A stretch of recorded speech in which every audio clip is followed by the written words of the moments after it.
This is Alex, And I. and we're gonna talk about the NBA, the latest catastrophe with Russell Westbrook. Yeah, he's laughing, but listen, I'm waiting for Russ to take that 3-point air ball with like 2 seconds left, and Harden looks at him like, "What happened?" That's what I'm waiting for. Well, that. You know what? I can't deny that. You're right. That possibly could happen. That could happen. I would say that he could. I don't know. I'm just gonna say personally, I was shocked yesterday because I thought all the big would just be with somebody else. And now you leave OKC in the dark. They get Chris Paul, but everybody knows Chris Paul's like 34. He's near the end of his career. And then they got like, what, 10, 12 trade picks? Draft Chris picks? Paul they got is that, draft picks? Yeah. Like, but what are you going to do with 10 and 12? How's that going to help you? You can start building for the future. But LA did that. Remember they were going to rebuild with Lonzo? Yeah. And all of them? They were going to go with a young squad. And what happened? They didn't work and they had to go get LeBron, right? They had to go get LeBron. Indeed. You can't just start over from scratch with a bunch of young people. It just does not work. You know what Chris Paul is looking like right now? Like He's what? looking like that fat older cat in the shelter that you know is going to get euthanized pretty soon. That's what it's looking like for him. I mean, he's still got skills. He's going to be a mentor, yeah. He's going to be a mentor. He's injury prone. He's older, and I don't know how many people want to... Well, last year he played a pretty good portion of the season. He played a pretty good, I believe, we have to look it up, but I think he did play at least like 3/4 or maybe more, 80% of the season. I mean, he played the playoffs, before, which was good. When he's with the Clippers, yeah, he was very injury prone, but I think he had a few injuries, minor, but it didn't keep him out for like an extended period of time. As long as you're there in the playoffs, that's all that matters, I feel bad for him because this just came out of nowhere. Now he's in OKC. Well, apparently he had a problem with Harden. That's what everybody's saying. I don't know. Westbrook will, too. Oh, yeah. I don't know how those two... Yeah, you got two ball hogs. I won't say Harden's a ball hog, but he likes to shoot. He's a shooter. I think the better he combo likes to be that shot. was him and Paul George, to be honest. Well, he couldn't control Paul George leaving. So No, it's better that Harden gets somebody. I thought CP3 I just got to was see good. this whole ball dominant two point guards, because here's my thing. What are they doing when they don't have the ball? I want to see Harden with his arms folded in the corner, because I feel like pretty much, yeah. He just kind of hangs out. Yeah, he doesn't move without the ball very much. He wants his shot, and that's it. But he can create his shot, and once he gets it, yeah, you're right. He's a shooter, but Westbrook can take people off the dribble. I mean, no. I like Westbrook. Don't get me wrong. He has a lot of good qualities. He's got a high motor. Yeah. I just don't like those 3-pointers, and I don't like this triple-double business with him, because I see what he does. He doesn't run up. The big man should be getting that ball. Yeah, you're right. Yeah. So, I mean, look, if you're going to keep doing stat stuffing, you already know stat stuffing gets you eliminated in the playoffs, because you cannot play that way in the playoffs. It's totally different. Everything goes up another notch. So, look, Harden's another stat stuffer. He was doing 30, 40, 50. I mean, it was insane. And, but he wasn't like getting, maybe the assists, but he's not getting rebounds. No, but his points was insane. I mean, I just look at it like this, man. If everybody was just going to ball out to show you, look how much I could score, I mean, look, that's not going to get it done in the playoffs. Well, let me ask you this. Where do you think Houston's going to be ranked now? I think they'll finish top 4. I give them top 4. That's what I was going to say. Top 4. What makes things good is the fact that... Maybe even top 3. Well, hold on. Yeah. I would say top 4, definitely. I think what makes it better for them is that, like, right now, I wouldn't call the Warriors a superpower until I see how they play with D'Angelo Russell, because... Don't get me wrong. Without Clay? Yeah. You know what? People are not thinking about this, but the whole time Clay was playing with Durant, he was sacrificing. There was a lot of... Yeah, go ahead. There were a lot of times where this guy scored like 11 points because he's guarding the best player on the other team. So what you're really losing on that end is that this guy was defending the best player. Yeah, I don't know. What I would say to that is that... and D'Angelo Russell don't guard on that level. That's what I'm saying. D'Angelo Russell, that's what I'm saying. That's a problem. D'Angelo Russell, you can make the All-NBA team, or All-Star, NBA All-Star, you can make that just playing offense. But they don't really judge you on defense unless you have really good shutdown D. And that's hard in the NBA right now for somebody to be known as a defensive specialist. I mean, just purely. So I would say that I don't know about I think Golden after State. I would put Golden State, somewhere. Maybe I think I'm going to put them like 6 in the West. I don't. I'm giving them even with D'Angelo Russell because they don't get a defensive stopper. You give up Clay and you give up Durant, and who's going to play defense? Draymond Green. He can't cover everybody. I know, but maybe Willie Cauley-Stein now has a new you can get him out there, and you still have Looney. So you got a couple. I feel like they're gonna figure out a way. Stein and Looney are playing the same position, yeah. So I think they're gonna figure out a way. They're gonna probably have somebody, some unknown guy from the G League, somebody finally step up. I mean, I feel like you can't count the Warriors out. But in closing, I want to say this about Westbrook and Harden. It's gonna be like Survivor, and somebody's getting booted. And it ain't Harden. I think one season and that's it.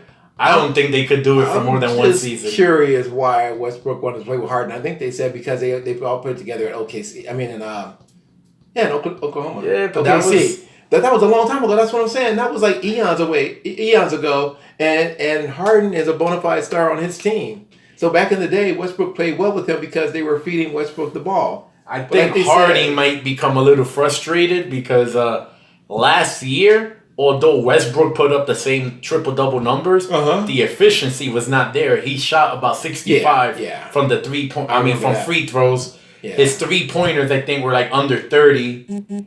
And if he takes another dip, Harden feels like, he's the alpha male. Yeah. That's why he called out Chris Paul. Like, you ain't gonna try to educate me on how to play. You're an old man. I'm putting up 50 points. But Chris Paul was playing better. I don't know. I mean, I respect. Well, no, not Chris Paul, but Paul George. Yeah. Yeah. Yeah, but unless you're talking about Harden. You're talking about Westbrook, yeah. Right? I'm talking about Harden. That was his beef with CP3. But what, really? Yeah, because he was trying to kind of coach him. And he's like, look at what I'm doing, dude. But CP3 has been around for a while. I mean, you could take advice from him. I mean, I've never seen Harden change his game from CP3's advice. If that's the case, I don't know what was going on. I really don't. I probably have to read up on it a little bit more. I just don't know why those two couldn't. I thought, like they said, CP3 always took a back, I'm trying to think, like a role where he pretty much just kind of gave way to whoever the scorer was. With the Clippers, he did that, and then he did it with the Rockets. So I understand why these people seem to have a problem with him in a reserve role. I don't know. Well, we got that on there. Okay. Yep. I'm not a bot. I sneezed. So, yeah, I don't know. I don't see this going more than one season.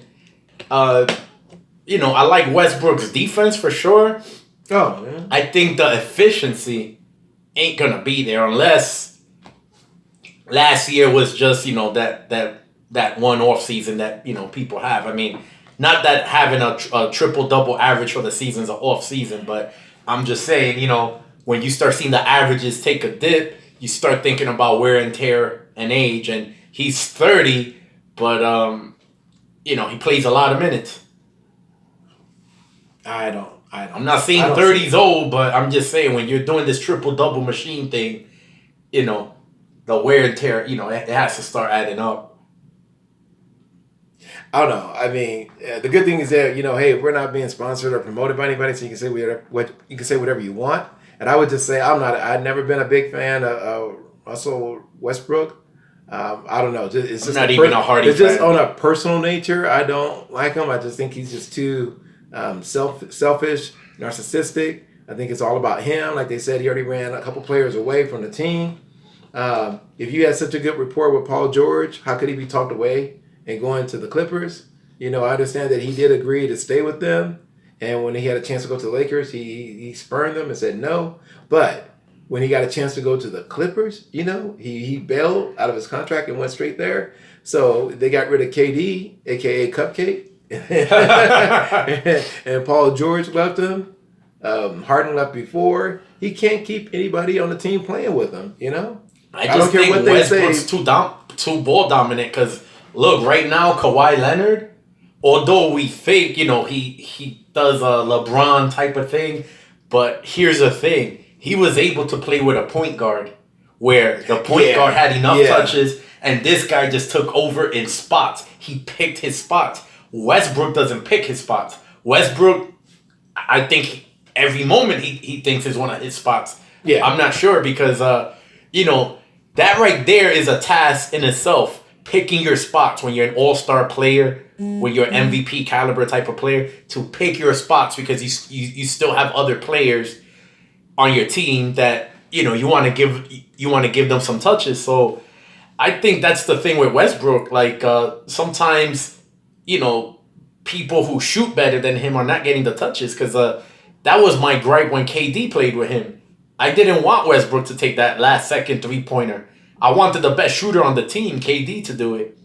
And look, I know KD probably didn't make a whole big stink. Yeah. But look, it says a lot when he left. See, that's how people make statements. They leave. Yeah. So I don't see this working. I still see them probably finishing like around, from 4 down. Yeah. And you know what? I'm sure by the time we finish this today, there'll be another blockbuster because this is the league where the players run everything. Yeah, pretty much. Don't forget that. Yeah, because, now when you can request a trade, when you're locked into a contract, that's one thing I do. I kind of believe that and I kind of don't. But I think if you have a contract, you should honor your contract. There may be a few circumstances where you can, deviate from that. But for the most part, if you have a contract, you can't just keep creating these super teams where people just decide, I want to go play with this person and screw the team. I don't know what OKC was doing by letting those two guys go. They should have said, no, you're going to finish your contract and then you can go wherever you want. They did use them for leverage. They did get something in return, but that's the future. And there's no guarantee that these people... Well, I'm going to tell you what set a bad precedent. Anthony Davis. Because he just barely played. No, but he tried to get out of there last year and they said no. They did the right thing. No, I know. They were but like, no, that's the thing. That then when you know they're not on board, you don't play them that much because you're trying to protect them for a trade. So it's like either way, it's a bad look. Yep, it's a catch-22. Well, no, but like Kawhi, people said it was questionable whether he had the injury for that year where he didn't play, and stuff like that. And that's the problem with these teams are finding out. And I think that's why they're kind of giving in a little bit to these players because they're like, well, if we tell them no, like you said with AD and Kawhi, if you tell them no, I'm not going to trade you, what happens? They just decide to sit on a bench. All of a sudden, they keep saying, I'm injured, and stuff like that. So you're right, you don't get a chance to use them. I think this will be a hot topic for the next... But at least you keep them on the contract and you use them for leverage, and it puts everything back on your terms instead of just letting them go because they say they want to leave. I think this is a great topic for the next CBA meetings because... Oh, yeah. We've seen... We've already seen 2 different outcomes when people decide, oh, I don't want to play or I want to be traded. So perhaps they did the right thing by just doing this deal before the season starts because when guys, are playing the season and things ain't going their way, then they start with the, they're going to sit out. So at least this wasn't another Anthony Davis episode. But you got veterans doing it right now, but what's going to happen later on when you got some rookie on a 4-year contract? They start to do well by year 2, year 3, and they decide, hey, I don't want to be on this losing team because I got drafted to a losing team because I was the best player and they drafted me. But what's going to happen when you have rookies and stuff doing it? Yeah. Veterans, they put in their time and they earn that respect. You know what I mean? They gave the team 4, 5, 6 years. And then you can request it. You know what I mean? You can say, okay, hey, look, you know what? I want to go. Kawhi Leonard, all of them did that. AD did at least I don't know how many years. The one I don't understand. But what are you going to start doing when these rookies come out? They have a 4-year contract, and they say after 2 years, I don't want to play for this team again. Trade me. You know which one I don't understand? It's going to get out of control. Remember Patrick McCaw? They didn't want to play for the Warriors. McCaw, yeah, that was insane. Because you know what? He has not put going right now. He's with Toronto. No, he got a ring with Toronto, but I think he's up in the air right now. I don't know if they're going to sign him again for another year. That was a whole lot of something for a player who has not made his mark in the NBA.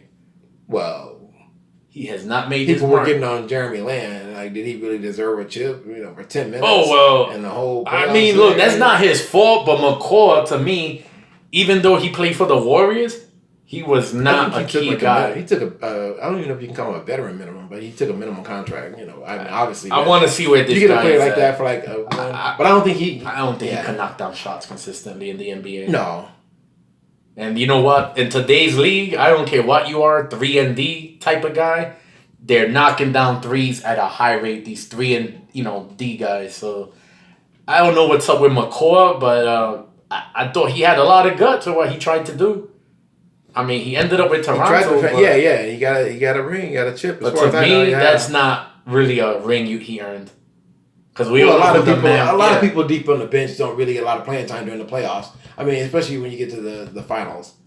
But did you hear about Livingston?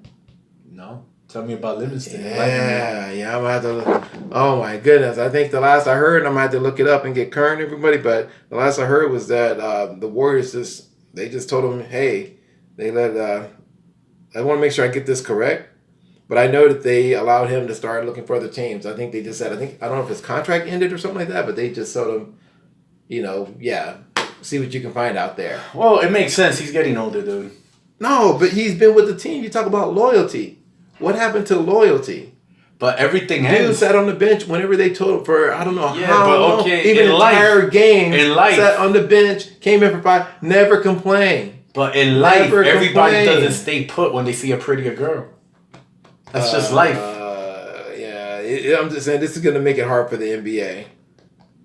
Everybody don't stay put when they see a pretty girl. They're thinking about, oh, this pretty girl's better than the last one. So I give you that, but we're not. We're talking about $1 million contracts here. So that's my main thing is I'm okay with him shopping, because you know what, you it's better you cut your ties with somebody before it reaches a point that's all you're thinking about because the production isn't there. I mean, he's a very serviceable NBA guy, but maybe they want to go in a different direction.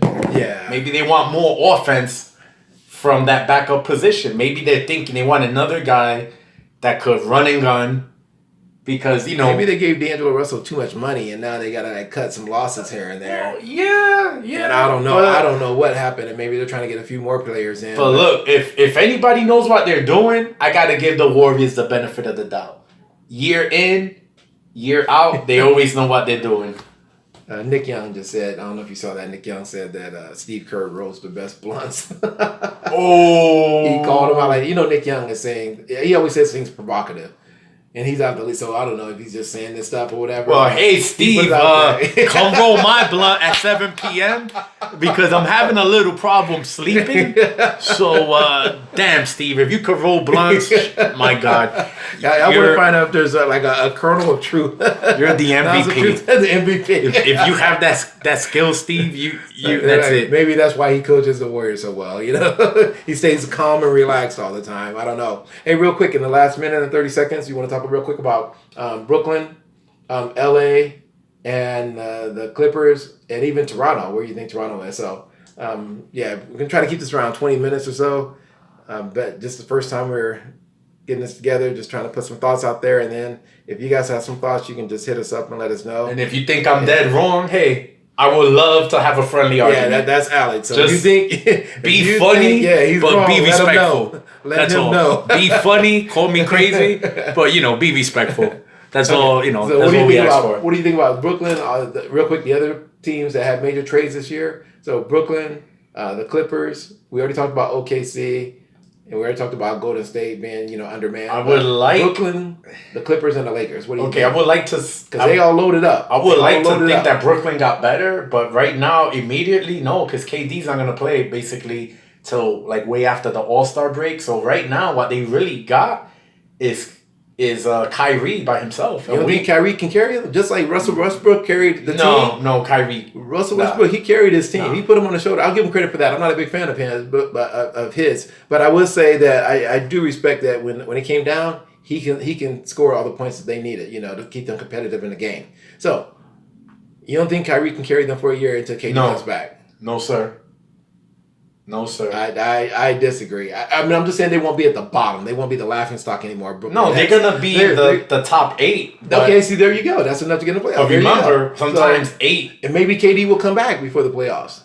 Hey, there you go.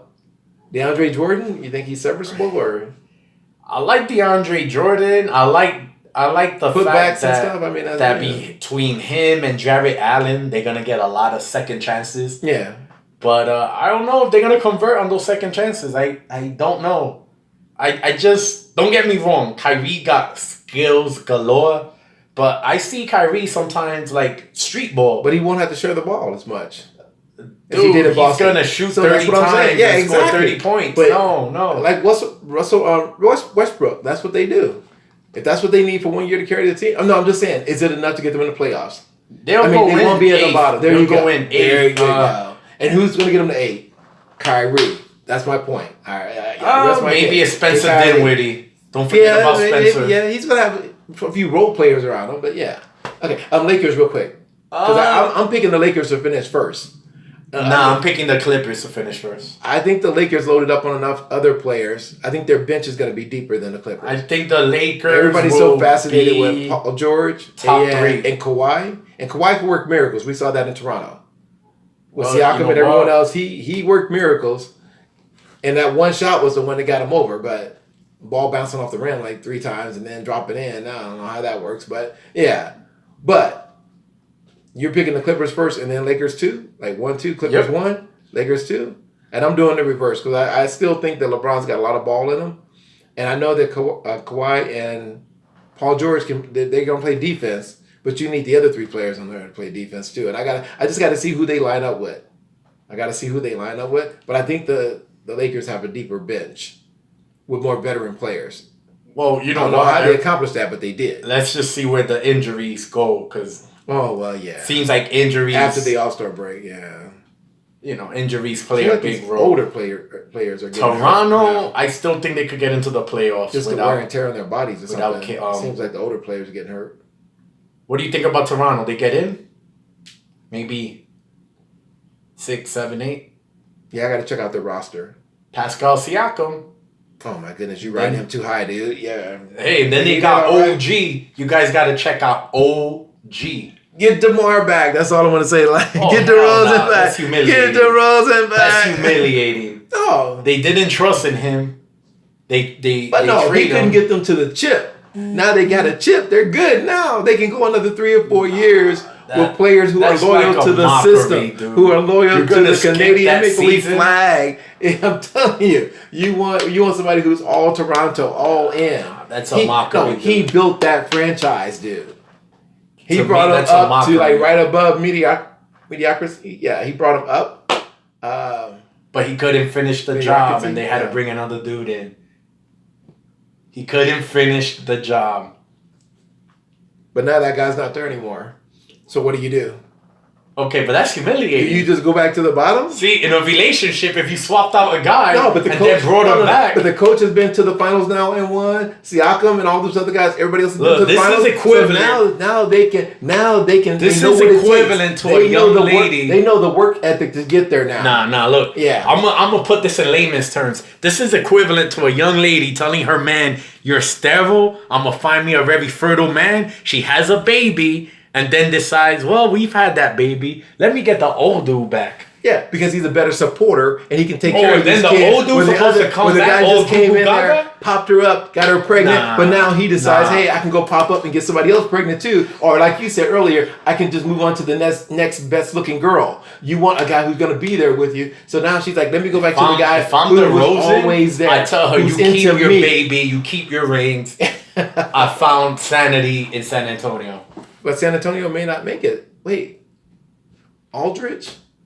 He's pretty solid. Yeah, I know, but I'm just like wondering how come he just can't get him over the edge. I mean, maybe they need another couple of pieces, but I'll be honest, I think that little San Antonio dynasty thing is over because they lost too many pieces little by little. Wow. First it was Duncan, then Ginobili, then they also traded. No, they were all getting old. Parker, I know they're older. Tony You're right. Parker, yeah, they all got, the time. Don't lie. Yeah, exactly. They all got like just and grandfather. The last piece they had to keep them together was Kawhi, and they traded him. So yeah, I mean, you still got to give them props because they've been relevant almost every year of their existence in the NBA for a long time, decades. Going back to the Admiral. Yep. Yeah. way back. I mean, David look, Robinson. I didn't like them in the beginning. Their boring style, but you know what? Yeah. They're good. You got to give them credit. Yeah, you got he kept it together. I think his coaching style though now is not keeping up, but Well, I think the league is just changing. I feel like these players are running the league. Hey, you can run fundamentals all you want, but you got to have some athleticism. You got to be able to get the ball. And sometimes these guys need a younger voice, a different voice. Yeah, a different voice. I agree with you. A different voice. Yeah, and maybe sometimes a younger voice, but a different voice. Yeah. All right, everyone. Yeah, that's pretty much it. So if you have any thoughts, hit this guy Let up, me know. Alex. Yeah. Give me a little love. Give me whatever. I like a little controversy. It's all good. And any of your suggestions, I will gladly look at them. Any topics you want us to touch or an opinion, let us know. We like to go back and forth with whomever. And we're signing off from the Bat Cave in Las Vegas. And try to pick it up next week. Okay. You guys enjoy. Peace out. Yep, we're out. Please like and subscribe. Thank you.